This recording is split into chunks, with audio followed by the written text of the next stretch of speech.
हमारे बीच आज ऐसे शख्सियत आए हुए हैं जो अपने जीवन में कम्युनिस्ट पार्टी में पूरा लाइफ गुजार दिए और कभी भी दल बदल नहीं किए हैं, और इनका नाम है मुनीलाल चौधरी जी। तो अपना जीवन का अनुभव बताइए, कैसे कैसे क्रांति वगैरह हुआ। देखिए,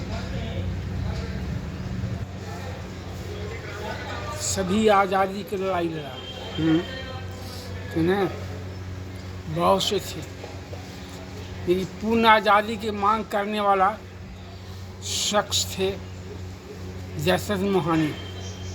दशरथ मोहानी। दूसरा था सुभाष चंद्र बोस। तीसरा थे गुरुदत्त भारद्वाज। ऐसे दिग्गज थे, भगत सिंह थे और बहुत लोग क्रांतिकारी लोगों ने। शुरुआत में जब देश आज़ाद हुआ तो कै को पार्टियाँ थी? कांग्रेस जो पार्टी कह रहे हैं वो मोर्चा था, उसी में सब थे। अच्छा, कांग्रेस मोर्चा था। ये कम्युनिस्ट पार्टी को बनाने की आवश्यकता क्यों पड़ा? बात इसलिए है, एक कांग्रेस पार्टी जो है सत्याग्रह, अहिंसा है ना, और सत्याग्रह, अहिंसा और समन्वय है ना, समन्वय विचार लेकर चलती थी।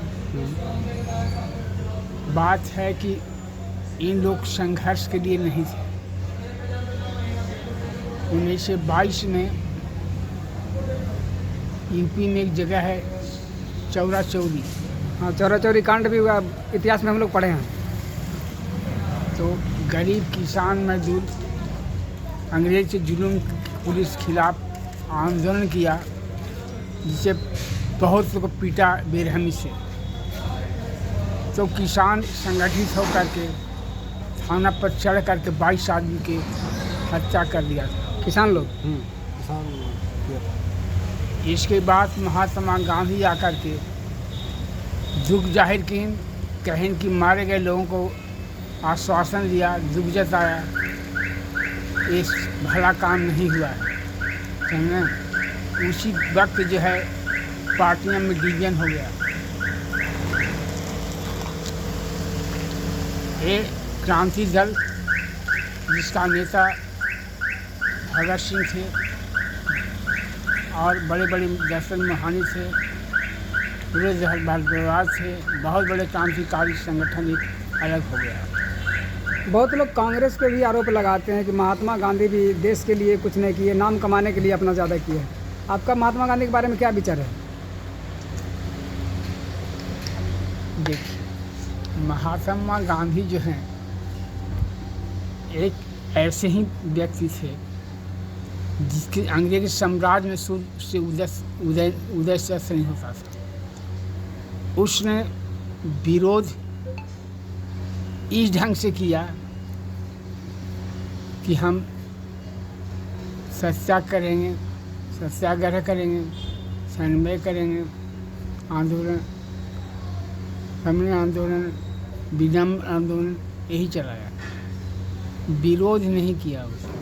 अच्छा, मान लिया जाए कि भगत सिंह, सुभाष चंद्र बोस वगैरह अगर गर्म दल के नेता ना होते और महात्मा गांधी के विचार के ही लोग होते तो क्या देश आज़ाद होता? नहीं होता। नहीं होता ना। बात यह है कि भगत सिंह एक शख्स थे,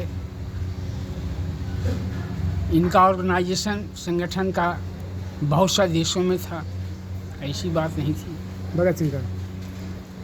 और 17 वर्ष की अवस्था में काबिलियत को दिखला दिया, योग्यता को।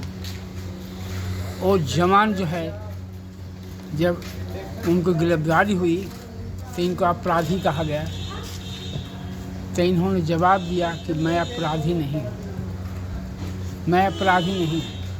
क्रांतिकारियों का तलवार का धार जो है ना, विचार भी सील पर पचता है, सील पर नहीं पचता है, ऐसी बात उन्होंने कहा।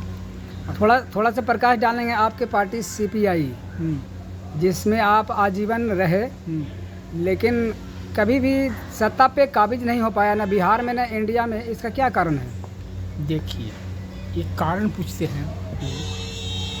ये देश जो है सामंतों का, पूंजीपतियों का था, और जब आज़ादी मिली है उस वक्त एक नॉमिनेट सरकार बनी, उसमें राजेंद्र बाबू विद्वान के लिहाज से राष्ट्रपति बने, और उसी तरह से पंडित जवाहरलाल प्रधानमंत्री बने, और इसके अलावे श्यामा मुखर्जी भी मिनिस्ट्री बने, सिंचाई विभाग लिए हैं, सिंचाई वाला, और अम्बेडकर साहब को संविधान वाला मिला। बात यह है कि 48 की बात करूं तो उस समय कलकत्ता अधिवेशन का बात कम्युनिस्ट पार्टी ने रख दिया कि देश में लागू होना चाहिए। अच्छा, कलकत्ता अधिवेशन में सीपीआई मतलब आपकी पार्टी मांग रखी देश की दुनिया, देश जनता को खुशहाली के लिए जो चाहिए प्रोग्राम दिया, तो नेहरू सरकार ने कहा कि हम कैसे इसको पास करते हैं। सब इसमें जो हैं जीते हुए राज रियासत से आप पूंजीपति लोग हैं, इसको कैसे पास किया जा सकता है? नेहरू जी पास नहीं होने दिए? नहीं, जनता ने पास, नेहरू क्या करते हैं? अच्छा, हाँ, वोटिंग में मतलब जनता नहीं चाहिए। तब उस समय देश की स्थिति ऐसी बन गई थी कि धर्म बदलो, और माउंटबेटन यहाँ के गवर्नर था, पैसा बांटना शुरू किया, जाओ क्रिश्चियन बनो। अच्छा, माउंटबेटन ही शुरुआत में क्रिश्चियन बनाने लगा इंडियन लोगों को, है ना?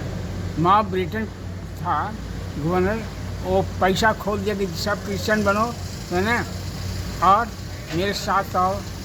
उस समय में कम्युनिस्ट पार्टी किसान मजदूर को लेकर करके भूमि संघर्ष में तेलंगाना उतरा है। निजाम हैदराबाद नवाब खिला। निजाम हैदराबाद नवाब। बात ऐसी थी कि ये मजदूर किसान उतर गए, उनको खेती पर कब्जा कर, सब फसल काट लेता था, घर में जाता नहीं था आन किसी को। और ये विवाद जो है, इस संघर्ष का पूरा हिंदुस्तान में प्रसार होने लगा।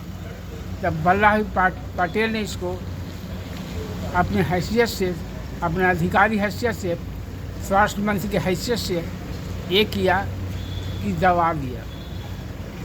तो चुनाव निजाम हैदराबाद नवाब के पास आई, तो उस समय बंटवारे कर्म में कुछ नवाब लोग कहें कि हम हिंदुस्तान के साथ न रहेंगे। निजाम हैदराबाद और चुनारगढ़ नवाब कहे कि हम हिंदुस्तान के साथ नहीं रहेंगे। परिस्थिति ये भाई कि जो है पाकिस्तान फौज भेज रहा था, उसको जो है सीमा सील कर दिया वल्लभ भाई पटेल, और क्रांतिकारियों और मजदूर किसानों को दबोच दिया। शिथिल पड़ गई आंदोलन, लेकिन आंदोलन रुका नहीं। फिर 70 में शुरू हो गया, तो बिरला का जैन पर पाद दांगने चढ़ गया और दिखला दे कि भूमि में देश की गरीबों को भागीदारी देने के लिए एक कदम कम्युनिस्टों का था और किसी का नहीं था। चलिए, बात जितना करें बहुत कम है और बहुत ज़्यादा लंबा चला जाएगा वीडियो। अब आप बताइए कि कम्युनिस्ट पार्टी जो बहुत कम सीट जीतती है, पिछली बार शायद 1 सीट जीती, तो आने वाले नेताओं को जो कम्युनिस्ट पार्टी से में जुड़ रहा है, कुछ संदेश देना चाहेंगे आप? देखिए, देश की जनता की जिसको जो लाभ मिल गया है, यहाँ का विचार ऐसा हो गया है, जिसे लाभ मिल गया वो भी आज संगठन से हट गया है।